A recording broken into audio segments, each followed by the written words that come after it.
Hello everyone, welcome back to my channel. So this is Chris. What are we gonna have? We're gonna have a financial modeling test today from a US solar developer. So the situation is XYZ Capital is evaluating the acquisition of two solar projects that the seller has been transacted before, and the candidates needs to evaluate the portfolio by building the model, allows the IC committee to review the project from standalone as well as a portfolio perspective. So for this exercise, you're gonna assume a levered and levered hurdle rate 8% and 12% respectively. And on top of that, on top of the model, you will also need to prepare an investment memorandum that comprises three elements. The first element is situation overview. The second element is the investment highlight and risk mitigants. The third element will be the model recap. For the model recap, that basically covers the key valuation drivers, key output, and sensitivity. So for this IC memorandum, that basically should include about 4 slides or 5 slides. It means that you don't need to prepare like 10 to 12 slides, make the things complicated. And let's see the detailed requirements. There are several elements. The first element is you will need to prepare an annual pro forma cash flow of the projects, break down the revenue as well as operating expenses. It means that your analysis should be annually angularity, not quarterly, not monthly. And after that, you will need to build out the cash flow for the sponsor. So for this type of projects located in US, the acquisition scheme or the deal structure is a bit of different. That is for the tax equity. It means that you can have a sponsor, you can have a tax equity investor. For this part, you are acting as the sponsor. Sure. So your analysis should be focusing on the sponsor's perspective, but also at the same time, you will need to understand how the tax equity investor doing the project, what is the logic on that. The next element is you will need to do a depth sizing, to see how much debt you can raise, and so that you can reduce the equity check and increase the overall return. And after that, you will need to prepare, the dashboard and also include the source and use of fund, key IRRs and key sensitivities, stuff like that. And some illustrative model drivers, for example, you're gonna have a revenue breakdown, you're gonna have an operating breakdown, and also you will need to see the key assumptions from the tax equity and how much fund you're gonna need to raise to acquire those projects.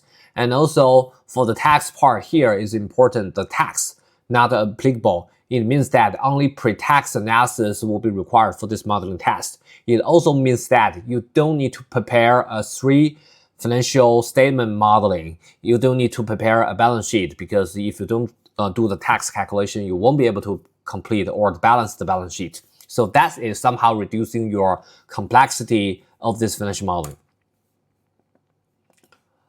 So here is the key deliverables. The deliverables will be annual pro forma from both projects and portfolio.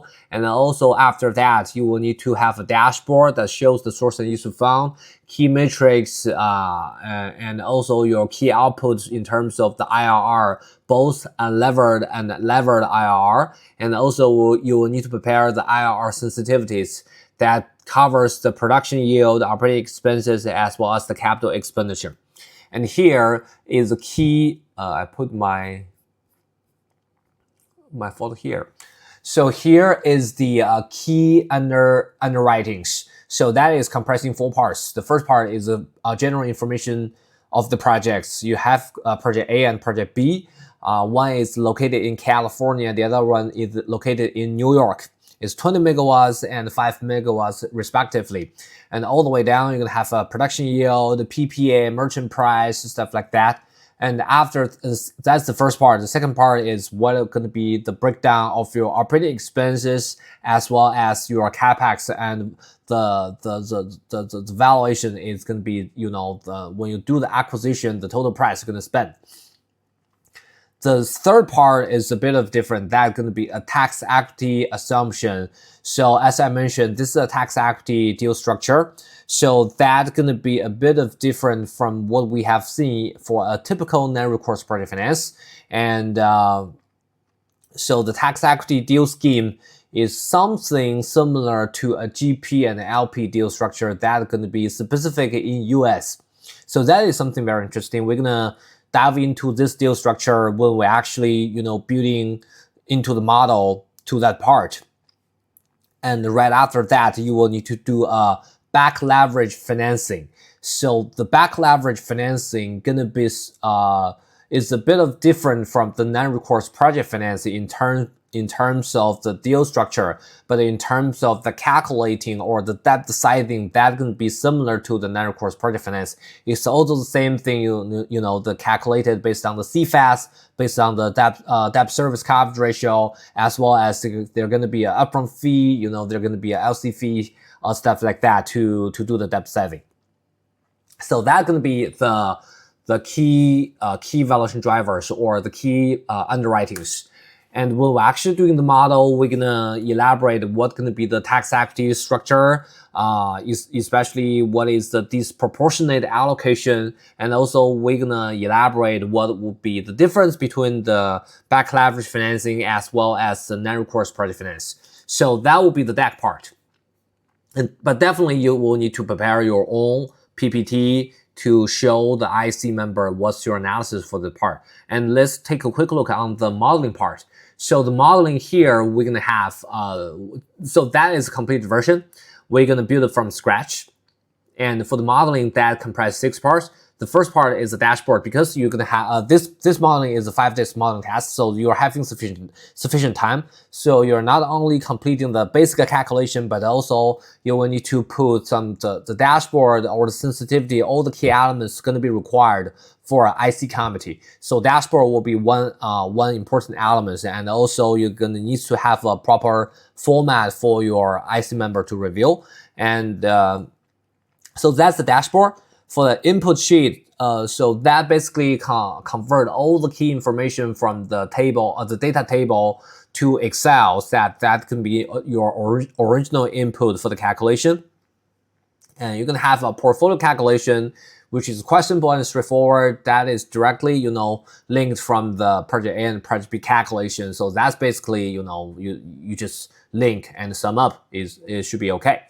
For the project A part, that can be the complicated part. We're gonna do that, starting from project A, and that comprise all from the key input all the way to the revenue breakdown, valuation, and the tax equity, investor, sponsor calculation, all the way to the debt sizing. So that is basically all the details calculation showing in both project A and project B part. We're going to show you how we can do, just finish the project A and project B, we just copy paste and make the portfolio, which should be very quick, very simple. And also the last part here is the sensitivity. So some of the candidates may stress on or spend a lot of time to deciding which kind of sensitivity or the output you need to show. Here, I just put a sponsor unlevered IRR as the data table to show in the sensitivity.